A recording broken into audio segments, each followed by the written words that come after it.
Welcome, my dear students.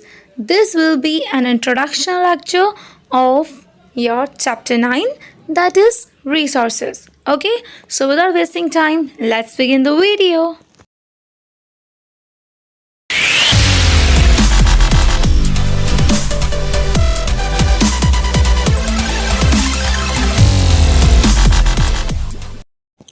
Resources are the foundation of economic growth and development of human society.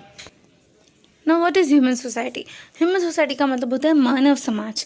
यहाँ पर सभी human beings की बात हो रही है, पूरे मानव समाज की बात हो रही है. ओके, तो development of human beings and economic growth of human beings, ठीक है, इन दोनों का यानी ह्यूमन बींग्स की इकोनॉमिक ग्रोथ का और ह्यूमन बींग्स की डेवलपमेंट का जो मेन फाउंडेशन है, जो बेस है, वो है resources. Now what are the resources?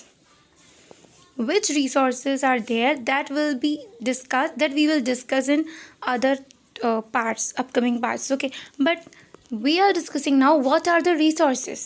Okay, तो resources का मतलब होता है संसाधन, जिसे हम कहते हैं हिंदी में या गुजराती में, ठीक है. उनका एक्चुअल मीनिंग ये होता है anything that can be used to satisfy our needs. Okay, तो हमारी नीड को सेटिस्फाई करने के लिए जिस भी चीज़ को हम यूज़ करते हैं उसे हम कहते हैं रिसोर्स, राइट.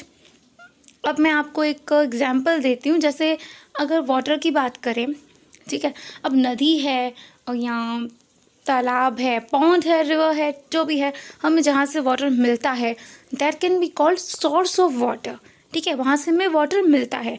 अगर हम रिसोर्स की बात करें तो वाटर से इलेक्ट्रिसिटी जनरेट होती है. ओके, तो हम कह सकते हैं कि वो रिसोर्स है. अब यहाँ पर वाटर जो है वो रिसोर्स बन गया, ठीक है. तो वाटर से जब इलेक्ट्रिसिटी जनरेट हुई तो वाटर जो है वो रिसोर्स बन गया.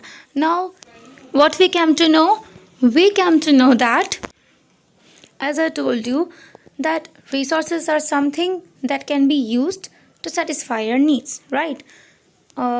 In that way, water is a resource here and it is used to generate an electricity.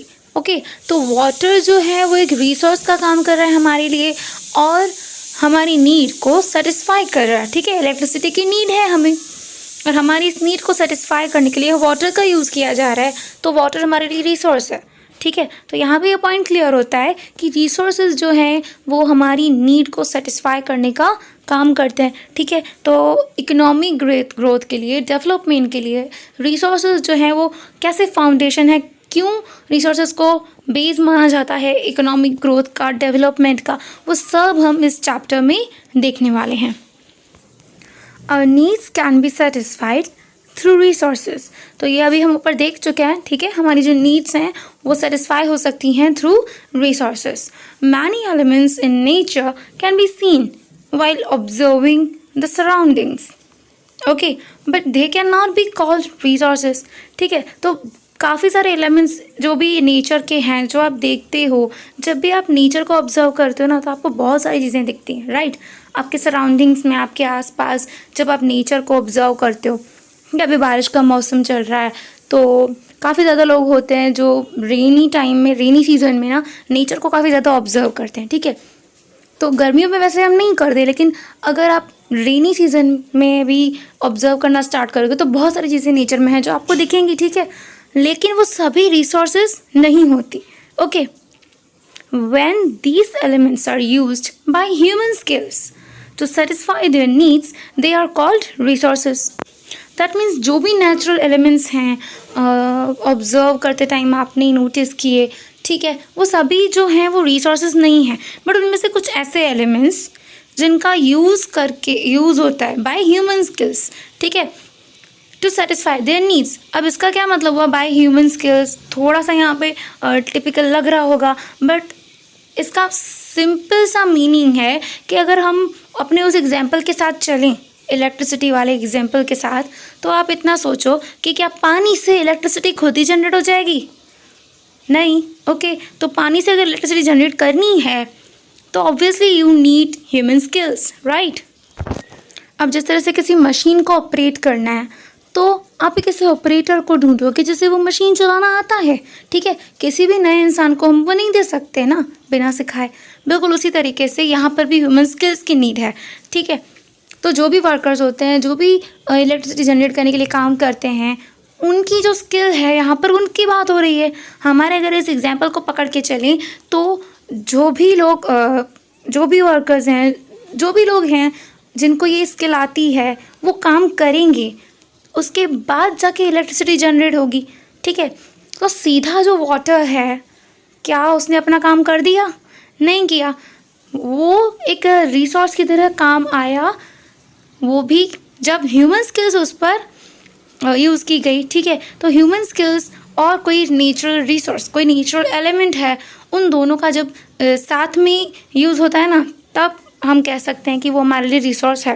क्योंकि नेचुरल एलिमेंट तो वो है ही, वाटर अगर नेचुरल एलिमेंट है तो बाकी भी बहुत सारे नेचुरल एलिमेंट्स यहाँ पर हैं, ठीक है। लेकिन जिस एलिमेंट को हम किसी स्पेशल स्किल के साथ यूज़ करते हैं, तब जाके वो रिसोर्स माना जाता है।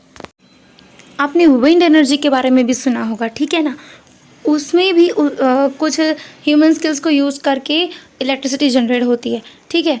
तो एयर जो है या वाटर जो है नेचुरल एलिमेंट्स ही हैं, बट ह्यूमन स्किल्स उस पर जब काम करना शुरू किया, इंसानों ने काम किया, तो उस स्किल की वजह से उस पर्टिकुलर एलिमेंट का यूज़ हुआ, और वो जो यूज़ हुआ वो हमारी नीड को सेटिस्फाई करने के लिए हुआ। इसीलिए हम उन नेचुरल एलिमेंट्स को रिसोर्स मानते हैं। Now may be this point will be clear to you that what are the resources. सारी नेचुरल एलिमेंट्स रिसोर्सेज नहीं होते। कुछ ऐसे एलिमेंट्स जिन पर किसी ह्यूमन स्किल का यूज़ करके उस पर्टिकुलर एलिमेंट को हमारी नीड्स को सेटिस्फाई करने के लिए यूज़ किया जाए, उसी एलिमेंट्स को हम रिसोर्सेज मानेंगे। Okay, now let's come to the next slide. Iron and other metals or crude oil were not a resource when men did not have the ability to dig or refine minerals in earlier times, but they have become a resource since man has been digging these minerals to satisfy his needs. Iron है या other metals, जो भी metals थे या जो crude oil था, ये सभी चीज़ें जो हैं वो रिसोर्स नहीं थी। कब नहीं थी? तो ये बात हो रही है अर्लियर टाइम्स की, ठीक है।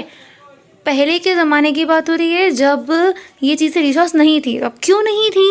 When man did not have the ability to dig or refine minerals.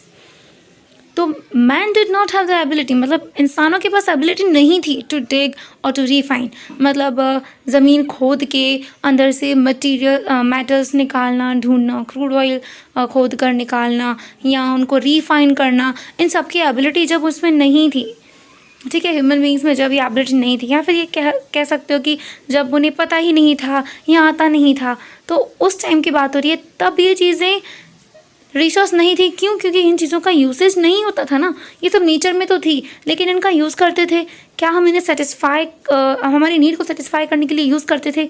नहीं करते थे। इसलिए ये सब चीज़ें तब रिसोर्स नहीं थी। ओके, नाउ आगे लिखा है they have become a resource. अब वो रिसोर्स बन चुकी है। कैसे? Since man has been digging these minerals to satisfy his needs. तो अभी जो इंसान कर रहे हैं, क्या कर रहे हैं? डिगिंग दिस मिनरल्स, इन मिनरल्स को डिगिंग करके निकालते हैं। ओके, क्यों निकालते हैं? To satisfy his needs. Now अगर इसे थोड़ा डिटेल में देखें तो यहाँ पे जो मेटल्स की बात हो रही है, क्रूड ऑयल की बात हो रही है। क्रूड ऑयल मतलब कच्चा तेल, ठीक है। क्या धरती पे से कच्चा तेल ऐसे खोद के निकाल के सीधा यूज़ करेंगे? नहीं। तो वो जो है नेचुरल एलिमेंट है, बट जब इस पर प्रोसेस होगी तब जाके उसे हम यूज़ कर सकते। Wind is an important resource in the present time due to the development of power generation technology with the help of wind mills. तो ये टॉपिक अभी डिस्कस हुआ था, ठीक है। अगर वाटर जो है उसका यूज़ होता है पावर जनरेशन के लिए, इलेक्ट्रिसिटी के जनरेशन के लिए, उसी तरह से विंड का भी यूज़ होता है, ठीक है। तो विंड भी क्या है? इम्पॉर्टेंट रिसोर्स बन गया है। प्रेजेंट टाइम में विंड इम्पॉर्टेंट रिसोर्स बन गया है। क्यों? तो due to the development of power generation technology. Okay, और पावर जनरेशन टेक्नोलॉजी का जो डेवलपमेंट हुआ उसकी वजह से विंड मिल्स की मदद से पावर जनरेशन होता है। ओके, इसलिए विंड को भी इम्पोर्टेंट रिसोर्स माना जाता है।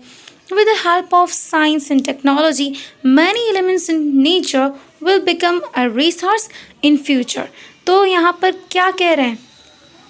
साइंस और टेक्नोलॉजी की मदद से, ठीक है, साइंस की मदद से क्या होगा?